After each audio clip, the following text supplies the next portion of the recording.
오늘도 10계명 중 6번째 계명인 살인하지 말라는 계명을 생각해 보므로 우리 모두가 함께 은혜 받기를 주님의 이름으로 축원합니다. 여러분 중에 10계명 중 이 계명만큼은 나와는 절대로 무관하다라고 자신 있게 생각할 수 있는 사람이 있을 줄로 압니다. 그러나 여러분이 오늘 제 설교를 잘 들으면 그런 생각이 참 잘못된 것이구나 라고 하는 것을 곧 알게 될 것이라고 말씀을 드립니다. 먼저 오늘 설교 서론에서 살인하지 말라는 계명과 관계없는 요인들을 생각해 보겠습니다. 우리 다 같이 출애굽기 20장 24절을 읽어보겠습니다. 시작. 내게 도탄을 쌓고 그 위에 내 양과 소로 내 번제와 화목제를 드리라. 내가 내 이름을 기념하게 하는 모든 곳에서 내게 임하여 복을 주리라. 아멘. 이 말씀의 의미는 아무리 짐승이라고 해도 번제라고 하는 미명에 의해서 죽이는 것을 금하고 있는 것을 우리는 볼 수가 있습니다. 그리고 출애굽기 21장 12절에 보면 사람을 쳐 죽인 자는 반드시 죽일 것이나 라고 하는 말씀을 하셨습니다. 여러분 혹시라도 1년에 이 말씀 몇 번이나 읽어보셨습니까? 이 말씀은 우리 인간들의 이강평 목사의 말이 아니라 하나님의 말씀인 줄로 믿으시기 바랍니다. 이 세상의 어느 경우이든 의도적인 살인과 유괴범에 대해서 쓸데없는 관용을 베풀면 어린 양을 늑대 입으로 밀어 넣는 것이나 마찬가지라고 말씀을 드릴 수가 있습니다. 따라서 우리 정부가 극악무도한 범죄자들에게 지나치게 관대할 것을 금지하고 있다는 것을 알 수가 있습니다. 그러면 본문에 이 살인하지 말라는 계명의 진정한 의미가 무엇이냐라고 하는 것입니다. 이 계명을 히브리 말의 의미를 생각해 보면 의도적으로 살인을 범하지 말라는 말씀인 것입니다. 따라서 본 계명은 양식을 위해서 동물을 잡는 것, 생명 방어를 위한 살인, 그리고 극악무도한 죄수를 위한 사형 제도를 살인이라고 말하는 것이 아니라고 하는 것입니다. 여러분들 극악무도한 사람을 사형시켰다고 해서 살인이라고 부르는 사람은 아무도 없을 것이라고 하는 것입니다. 하나님께서 주신 살인하지 말라는 계명은 범죄로 저지르는 살인을 하지 말라는 것이라는 사실을 우리는 기억을 해야 됩니다. 오늘 설교 본론으로 세 가지의 범죄적 살인에 대해서 말씀드리고 우리 모두 함께 은혜 받기를 바랍니다. 오늘 설교 본론의 첫째로 의도적인 살인죄에 대해서 생각을 해보겠습니다. 의도적인 살인은 법으로 금지된 범죄입니다. 이 세상에 그 누구도 다른 사람의 생명을 절대로 취할 수가 없다고 성경은 누누이 설명을 하고 있습니다. 여러분이 부모를 죽인 원수를 갚는다는 미명, 그리고 국방의 의무를 지킨다는 미명, 그 어떤 미명으로도 살인을 해서는 안 된다는 것입니다. 생활이 너무 어려워서 물질을 구하다 실수로, 그리고 친구와 다투다 살인을 했다고 해도 어느 이유에서든지 다른 사람의 생명을 취할 수 없다고 성경은 가르쳐주고 있는 것입니다. 오늘 본문은 의도적인 범죄인 살인행위를 말씀하실 뿐만 아니라 자살도 범죄라고 지적을 하고 있습니다. 남의 생명을 취하는 것만 죄가 될 뿐만이 아니라 여러분 자신의 생명을 스스로 취하는 자살도 죄가 된다고 성경은 무섭게 날카롭게 지적을 하고 있습니다. 자기의 생명이라고 해도 아무도 자기의 생명을 취할 권리가 없습니다. 사실은 여러분의 생명이라 해도 여러분은 여러분의 생명의 주인이 될 수가 없습니다. 여러분의 생명은 하나님께로부터 온 것입니다. 따라서 자살에 대해서 변명의 여지가 없다는 것을 이 시간 다시 한번 확인하시기를 간절히 부탁을 드립니다. 여러분들이 완치가 불가능한 질병에 걸려 있다고 해도, 도저히 감내할 수 없는 고통 아래 있다고 해도, 예를 들어서 대학 진학을 위한 공부가 아무리 지긋지긋해도, 사업에 불효가 나서 절망적이라고 해도, 너 부모가 자녀들에게 신세지기가 죽기보다 싫다고 해도 자기 목숨을 스스로 끊는 자살은 할 수가 없다고 성경은 이야기를 하고 있습니다. 어떤 경우로 자살은 허용되지를 않습니다. 자살은 하나님의 손안에 있는 여러분의 생명을 하나님으로부터 하나님의 것을 도둑질하는 것이 된다고 성경은 우리들에게 가르쳐 주고 있습니다. 하나님만이 우리의 생명을 주관하실 지혜와 힘과 능력과 고난을 가지신 분이십니다. 따라서 여러분들은 어떤 경우에도 자살이라는 것을 상상도 해서 안 되는 것인 줄로 믿으시기를 주님의 이름으로 축원합니다. 어떤 사람이 묻습니다. 목사님 그런 말씀하지 마세요. 훌륭한 그리스도인들도 자살을 하는데요 라고 합니다. 그럴 수 있을는지 모르겠습니다. 그러나 우리가 알아야 되는 것은 그의 자살은 절대로 하나님의 뜻도 하나님의 섭리도 아니라고 하는 것을 우리는 깨달아야 된다라고 하는 것입니다. 하나님께서 여러분에게 어떤 어려움과 고난과 고통을 주시더라도 그것으로 인해서 자살하라고 절대로 하시지 않으신다고 하는 것입니다. 하나님께서는 어떤 어려움과 고난과 고통 중에서도 벗어날 길 아니면 피할 길을 항상 주시는 분인 줄로 믿으시기 바랍니다. 자살이 절대로 해결 방법이 아니라고 하는 것입니다. 여러분들의 필요에 따라서 하나님께서 은혜를 꼭 주실 것이다 라고 하는 것을 확실히 믿는 우리 예수사랑교회 성도들 되시기를 주님의 이름으로 축원합니다. 여러분 중에 목사님 제가 당한 시련과 고난은 엄청나서 감당하기가 너무나 어렵습니다. 차라리 여기서 제 인생을 끝냈으면 하는 유혹이 생깁니다라고 울부짖고 싶은 분이 계십니까? 요즘 우리나라 청소년들의 50%가 자살 충동을 받는다는 보고서를 읽고 깜짝 놀라고 절망했던 적이 있습니다. 사랑하는 성도 여러분, 그러나 자살이 모든 것을 해결하는 방법이 아니라고 하는 것입니다. 자살만큼 여러분을 사랑하는 사람들을 실망시키는 사건은 없다고 하는 사실을 우리는 알아들어야 됩니다. 여러분들이 마지막 날에 예수 그리스도를 만났을 때 주님, 저는 당신을 의지할 수가 없었습니다. 주님, 저는 당신을 믿을 수가 없었습니다. 그래서 내가 내 생명을 스스로 끊었습니다라고 할 때 우리 주님께서 얼마나 실망하시고 얼마나 슬퍼하신지 여러분 생각해 보신 적이 있습니까? 그리고 태아살인으로 금하고 있습니다. 요즘에 우리는 태아간별을 해서 자기들이 원하지 않는 성이라고 해서 비합법적 관계를 통해서 생겨났다고 해서 임신 중절을 해버리는 것을 의미하고 있다라고 하는 것입니다. 우리나라만큼 임신 중절이 쉬운 나라가 이 세상에 아무도 없다는 거, 아무데도 없다고 하는 거 여러분 생각해 보신 적이 있어요? 사회의 공공연한 인정하에서 죽어간 생명들이 얼마나 되는지 여러분들 아십니까? 매년 수십만이 된다고 합니다. 이런 살인에 대해서 하나님께서 노하셔서 우리나라를 벌 주실 것을 생각하면 두렵고 떨리는 경우가 한두 번이 아니라고 저는 말씀을 드릴 수가 있습니다. 사랑하는 성도 여러분, 그렇다고 해서 저는 여러분에게 유죄라고 선언하고 죄의식으로 고통당하라고 제가 이런 말씀을 드리는 것이 아닙니다. 예수 그리스도의 보혈이 여러분 제가 어떤 죄를 지었다라고 하더라도 용서하실 수 있다는 사실을 여러분에게 말씀을 드리는 것입니다. 그러나 우리 모두가 일어나서 잘못된 것은 잘못된 것이라고 고발해야 되고 부끄러워해야 하고 그리고 회개해야 된다고 말씀을 드리는 것입니다. 요즘 임신 중절을 선호하는 무리들은 생명이 언제 시작하느냐에 따라서 다르다라고 변명하는 무리가 상당히 많습니다. 그렇습니다. 생명이 언제 시작하느냐는 대단히 중요하다라고 저는 동의를 합니다. 그러나 여러분 우리 모두 에레미야 1장 15절을 한번 읽어보시겠어요? 같이 한번 읽어보시겠습니다. 시작. 내가 너를 모태에 짓기 전에 너를 알았고 내가 배 안에서 나오기 전에 너를 성별하였고 너를 여러 나라의 선지자로 세웠노라 하시기로. 아멘. 이 말씀 생각해 보셨어요? 벌써 우리가 태어나기 전부터 하나님께서 알고 계셨다고 선포하신 이 말씀을 우리가 마음속 깊이 간직해야 되는 줄로 믿으시기 바랍니다.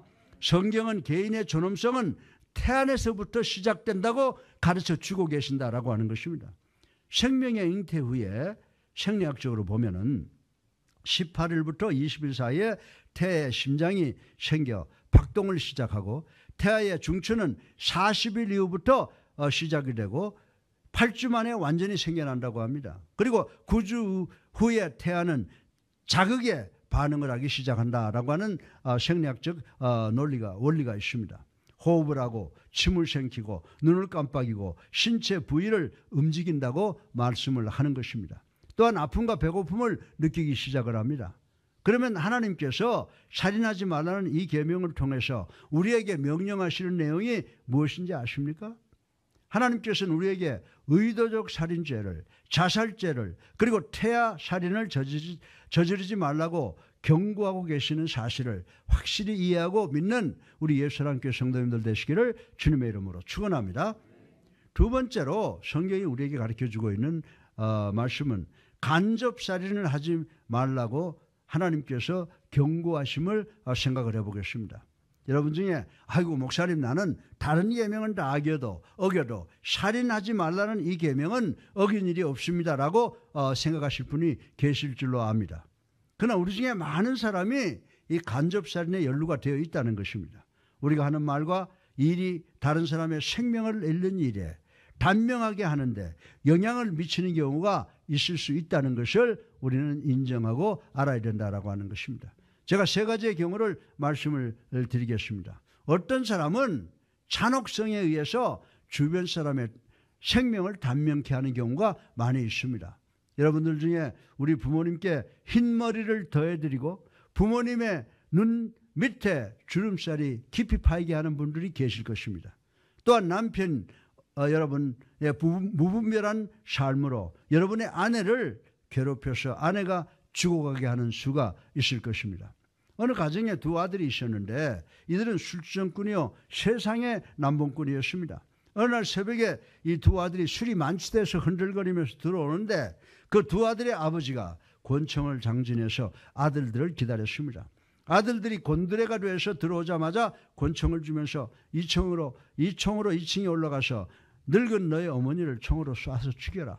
차라리 총으로 너희 어머니를 죽게 하는 것이 이렇게 방탕한 삶으로 매일 어머니를 괴롭혀서 서서히 죽어가게 하는 것보다 그 편이 더 낫겠다라고 말을 했다고 하는 것입니다.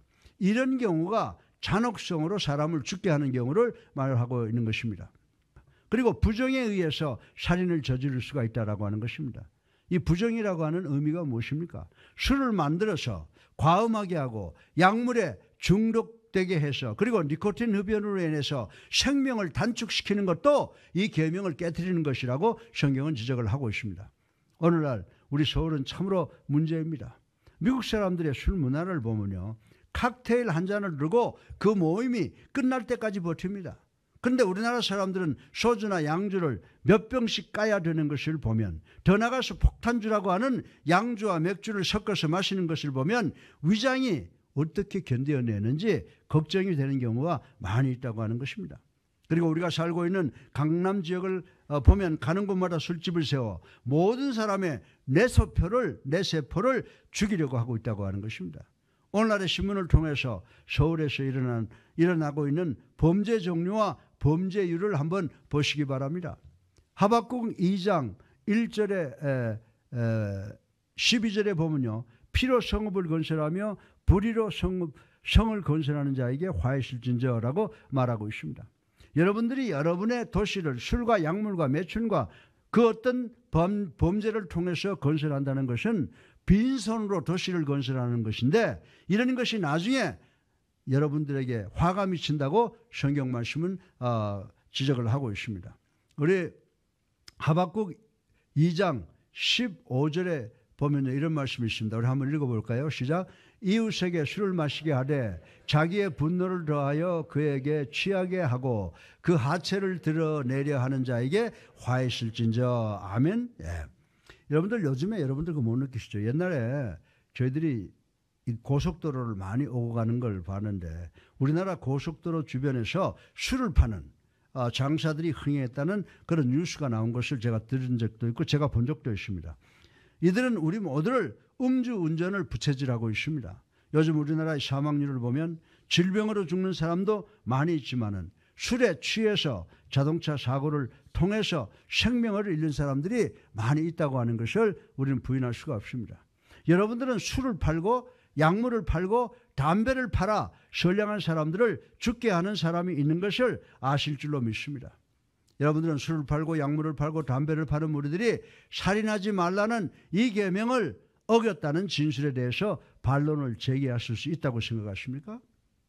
이들이 하는 행동은 간접살인이라고 해도 과히 틀리지 않는 말씀이라고 저는 믿습니다.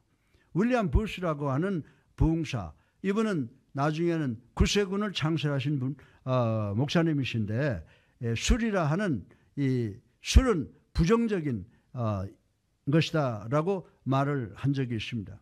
그래서 무슨 말을 했냐면 술은 보다 많은 집을 팔아먹게 하고 사람들이 부도가 나서 경제적으로 파탄을 일으키게 하고 또 미친광이들이 무기를 사용하게 하고 가정을 깨트리게 하고 남자들을 바보가 되게 하며 여자들로 하여금 매력을 상실하게 하고 거짓말을 하게 하고 무덤을 파괴한다, 이런 말씀을 한 것을 제가 읽어본 적이 있습니다.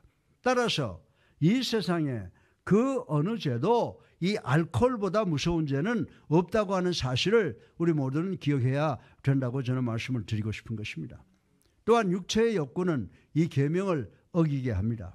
육체의 욕구대로 산다는 것은 자기의 기분과 느낌 그리고 죄와 더불어 사는 삶을 의미합니다. 여러분들이 이런 육체의 욕구대로 산다면 여러분 스스로가 서서히 영적으로 자살을 하고 있다는 사실을 인식해야 된다라고 하는 것입니다. 우리 다 같이 갈라디아서 6장 7절부터 8절을 읽어보겠습니다. 시작. 스스로 속이지 말라. 하나님은 업신여김을 받지 아니하시나니 사람이 무엇으로 심든지 그대로 거두리라. 자기의 육체를 위하여 심는 자는 육체로부터 썩어질 것을 거두고 성령을 위하여 심는 자는 성령으로부터 영생을 거두리라. 아멘. 사랑하는 성도 여러분, 여러분들은 얼마나 많은 사람들이 자신들의 이로 자신들의 무덤을 파고 있는지 아십니까? 자기 자신들을 술과 약물로 니코틴으로 무력하게 만들고 죽이고 있는 것을 우리는 늘 기억해야 된다라고 하는 것입니다. 따라서 사람들은 살인하지 말라는 이 계명을 술과 약물과 니코틴에 의해서 자신들의 영혼을 죽이는 것을 통해서 어기고 있다는 사실을 우리는 깨달아야 된다라고 하는 것입니다. 우리의 몸은 성령의 전인 줄로 믿으시기 바랍니다. 따라서 우리의 몸은 배부르지 않은 것들과 우리의 몸을 부패케 하는 것들로 중독이 되게 해서는 안 된다는 것을 명심해야 된다라고 하는 것입니다. 여러분들은 중독이라는 의미를 아십니까? 중독이라고 하는 것은 독을 마신다는 것입니다. 따라서 어떤 사람이 약물이나 알코올에 중독되어 있다면 그는 스스로 독약을 마시는 것과 같은 경우라고 말씀을 드릴 수가 있는 것입니다. 따라서 누구든지 잔혹성과 부정한 행위와 육체의 욕구대로 사는 것을 통해서 자신의 영혼을 죽게 함으로 살인하지 말라는 계명을 어기고 있다는 것을 우리 한번 생각할 볼 필요가 있는 줄로 믿으시기를 주님의 이름으로 축원합니다. 세 번째로 마지막으로 눈에 보이지 않는 살인을 말씀을 제가 드리려고 합니다. 그러면 눈에 보이지 않지만 하나님께서 살인이라고 하시는 말씀이 무엇입니까? 그것은 마음속에서 일으키는 사건을 의미하는 것입니다. 그러나 마음 밖에서는 절대로 시체를 발견할 수가 없다는 것입니다.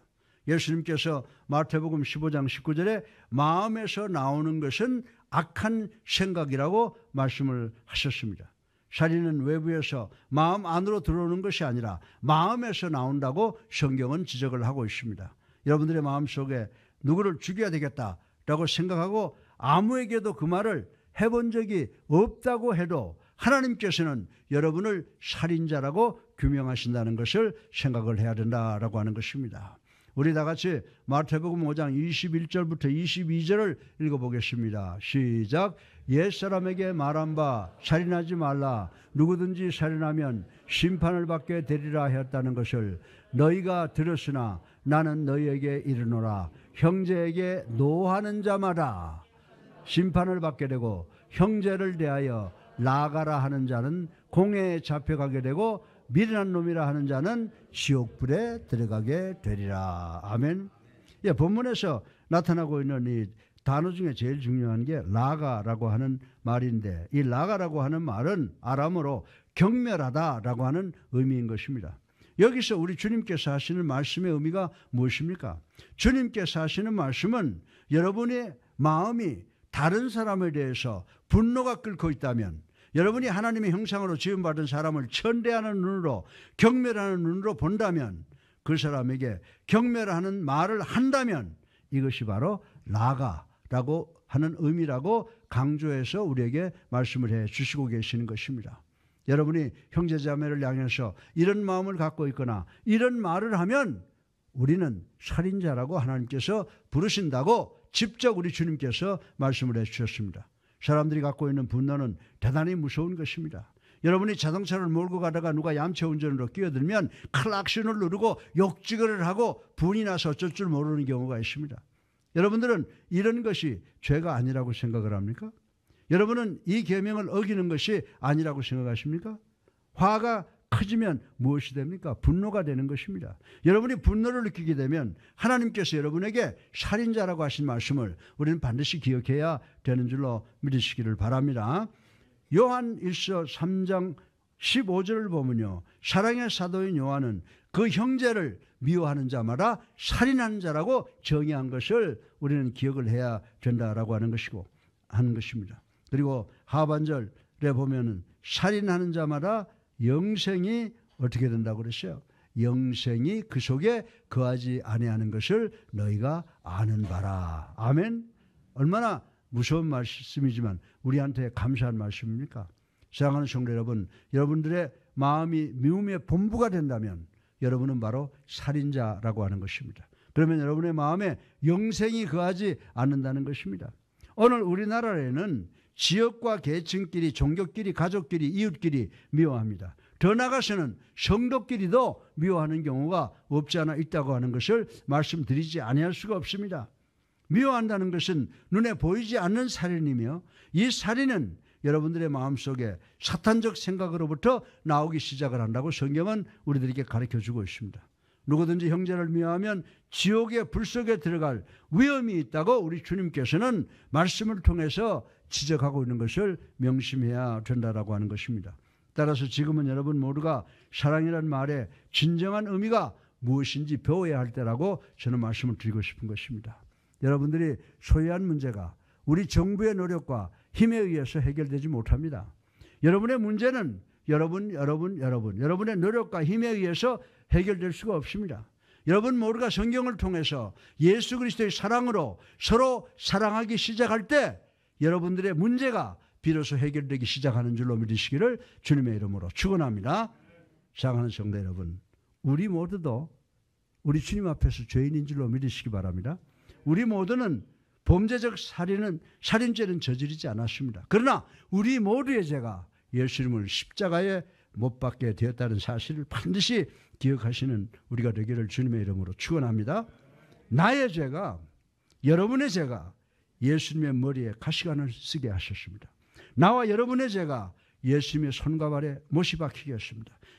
나와 여러분의 죄가 예수 그리스도의 옆구리에 창을 맞게 했습니다. 사랑하는 성도 여러분, 따라서 예수 그리스도의 그 십자가는 우리들의 죄를 대변하고 있는 줄로 믿으시기 바랍니다. 근데 또 한편 예수 그리스도의 십자가는 우리의 죄의 구속과 우리들의 구원으로 하나님께 영광과 찬양을 돌리게 나타났다고 하는 것입니다. 저는 하나님께 진정으로 감사와 찬송과 영광을 돌립니다.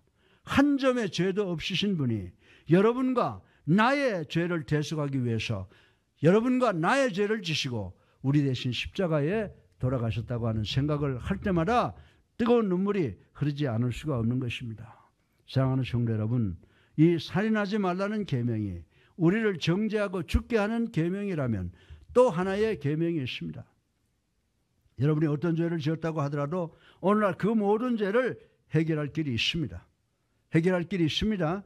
전 이 사실 여러분에게 말씀드리기를 대단히 기쁘게 생각을 합니다. 이 계명은 여러분을 향한 우리 주님의 사랑인 줄로 믿으시기를 주님의 이름으로 간절히 축원합니다.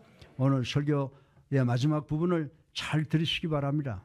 그 사랑의 하나님께서 저에게 말씀을 전하게 기름 부으셨고 이곳에 부르셨습니다. 그리고 여러분은 제 설교를 듣기 위해서 이곳에 모이셨습니다. 그리고 여기에 여러분에게 선포되는 하나님의 메시지가 있습니다. 하나님께서는 여러분을 이곳에 묶어놓기만 하시는 분이 아니십니다. 하나님께서 여러분이 선포되는 메시지를 잘 듣고 있는가에 대해서 대단한 관심을 갖고 있습니다. 결론을 맺겠습니다. 여러분이 예수 그리스도를 거부하면 여러분 모두는 이 세상에서 가장 무서운 살인죄를 저지르게 되는 것입니다. 그것은 여러분의 영혼을 죽이는 것입니다. 저는 여러분에게 간절히 부탁을 드립니다. 예수님께 여러분의 마음을 드리시기를 주님의 이름으로 축원합니다. 예수님을 믿으시고 예수님을 영접하시고 세례 받으시기를 바랍니다. 그렇게 해서 예수님께서 살인하지 말라는 무서운 죄를 어긴 여러분 모두 죄가 용서함 받고 구원받기를 주님의 이름으로 축원합니다.